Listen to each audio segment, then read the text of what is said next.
Hello दोस्तों, आप देख रहे हैं एसएमबी ब्रांड चैनल और आज हम लोग देखेंगे आबिहू के प्रकार। इसके पहले 2 बेसिक वीडियो बना चुके हैं, अब ये तीसरा होगा, ठीक है ना, पार्ट 3 है। ठीक, इसमें देखेंगे हम लोग कि आबिहू के प्रकार। देखिए, सबसे पहले आप देखिए यहाँ पे कि आयताकार आबिहू। आयताकार आबिहू क्या होता है बउआ? तो देखो क्या है परिभाषा में कि वह आबिहू जिसमें रो की संख्या और कॉलम की संख्या क्या हो, बराबर न हो। याद रखिएगा, जिस आबिहू में रो की संख्या और कॉलम की संख्या बराबर नहीं होता है उसको हम लोग क्या बोलते हैं? तो उसको बोलते हैं आयताकार आबिहू। ठीक है ना, यानी जिस आबिहू में, यानी जिस मैट्रिक्स में रो और कॉलम की संख्या समान नहीं होती है उसको हम क्या बोलते हैं? आयताकार आबिहू। जैसे मान के चलिए यहाँ पे कि इसका ये मैट्रिक्स का स्टैंडर्ड रूप है, ठीक है ना। इसमें क्या है, A बराबर AIJ M/N, ठीक है ना। यानी यहाँ पे कहने का मतलब ये कब वर्ग आबिहू होगा? जब इसका देखिए कोटि जो है ना, ये जो कोटि यानी ऑर्डर जो है, ऑर्डर वो क्या होना चाहिए? देखिए M/N के फॉर्म में तो होना चाहिए, लेकिन M और N बराबर नहीं हो। यहाँ M क्या दर्शाता है? तो यहाँ M दर्शाता है रो को, क्या बताता है? रो को। और N किसको? तो कॉलम को। यानी रो और कॉलम अगर बराबर नहीं है तो वह मैट्रिक्स क्या कहलाएगा? आयताकार आबिहू कहलाएगा। वह मैट्रिक्स क्या कहलाएगा? वह आबिहू क्या कहलाएगा? तो आयताकार आबिहू कहलाएगा, ठीक है ना। जैसे मान के चलो यहाँ पे एक उदाहरण देते हैं,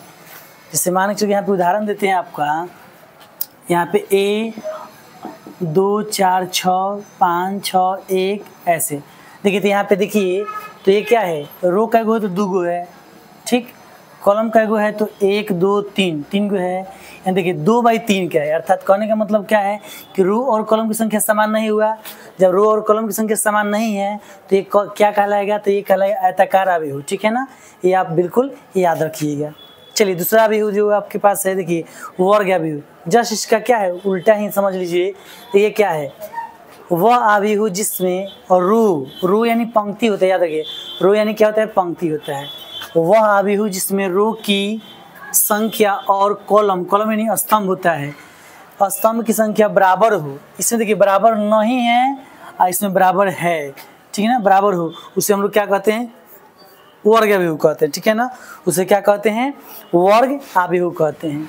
तो देखिए यहाँ पे अगर स्टैंडर्ड फॉर्म देखा जाए, अगर कोई मैट्रिक्स, यदि कोई मैट्रिक्स आपका AIJ के फॉर्म में हो, इसका क्या हो? इसका कोटि जो है M/N के फॉर्म में हो, अगर M और N बराबर दोनों हैं, तो समझिए क्या कि ये क्या है? वर्ग आबिहू है, ठीक है ना। जैसे देखिए यहाँ पे अगर A ले लेते हैं, यहाँ पे लेते हैं हुआ 2 4 6 8।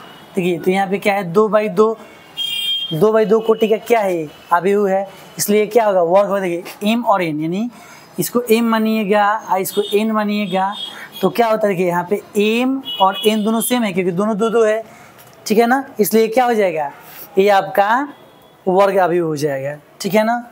3/3 कोटि में भी आप देख सकते हैं। जैसे देख लीजिए यहाँ पे अगर M मान लीजिए ऐसा दिया हो 2 4 6 8 5 4 1 2 3, तो क्या हो जाएगा? देखिए ये भी क्या है? आपका वर्ग आबिहू है। 3/3 क्या हो गया? 3/3। यहाँ पे गुना हम लिख रहे हैं ना, इसको बाई पढ़ा जाता है। अगर फर्स्ट वीडियो आप देखिएगा तो सब में हम बताए हैं कि इसको क्यों बाई इसको पढ़ा जाता है, ठीक है ना। तो चलिए, तो ये आपका क्या हो गया बउआ? ये ऐसा जब आपको मैट्रिक्स मिले, ऐसा आपको जब आबिहू मिले तो आप याद रखिए इसको वर्ग आबिहू कहेंगे, ठीक है ना। 2 चीज़ जानेंगे हम लोग कि आयताकार आबिहू किसको बोलते हैं? जिस आबिहू में क्या होता है?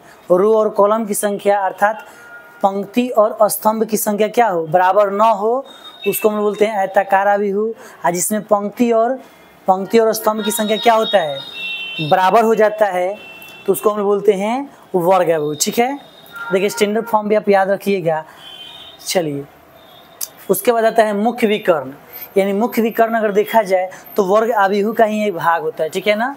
लेकिन इसको हम लोग आबिहू के प्रकार में ही पढ़ लेते हैं।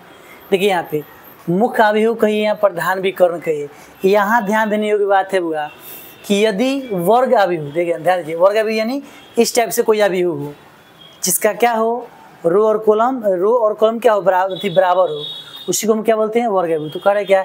यदि वर्ग आबिहू अगर A है AIJ जिसका स्टैंडर्ड फॉर्म यही ना होता है, AIJ M/N में क्या होना चाहिए। देखिए इसका अगर अवयव A11, A12, A13, A11, A22, A33 का I और J क्या होता है, बराबर होता है। तो इसको हम लोग क्या कहते हैं, मुख्य विकर्ण कहते हैं।